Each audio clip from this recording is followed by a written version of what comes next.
কি রে, চুপচাপ বসে আছিস কেন? একটা কথা ভাবছি রে বাপ। জীবনের সবচেয়ে বড় অনুভূতিটা কি জানিস? কি বল শুনি। এই ধর আমরা কোনো জায়গায় বেড়াইতে গেলাম, আমাদেরকে তো নতুন লোকে কেউ জিজ্ঞেস করে যে এগো ছেলে তুমি কার বেটা। তাতে তখন জিজ্ঞেস করে? তখন আমরা তো বলি ওই অমুকের বেটা গো। তখন তারা বলে তোর বাপ খুব ভালো মানুষ ছিল রে, কি তোর বাপ খুব ভালো মানুষ, আমাদের শূন্য ধরে বুকটা ভরে যায়। আবার শান্তি হয়। তাহলে আমার ছেলেপিলেরাও তো কোনো জায়গায় যাবে, তখন তারাও জিজ্ঞেস করবে অন্য লোকে যে তুমি কার ছেলেপিলি গো। তখন আমাদের ছেলেমেয়েরাও বলবে যে আমরা অমুকের বেটা। তো তখন তাদেরকে তো কি কথা বলবি, তোর বাপ তো চোর ডাকাত ছিল রে, তাদেরকে শুনতে ভালো লাগবে? ভিতর জ্বলে উঠবি রে। কি উপায়?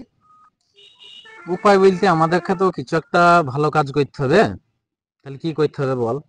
লে মৌলবিগিরি করি নাকি? আরে মনে গেল রে, আমাদেরকে এখন বিয়েটা আগে করতে হবে।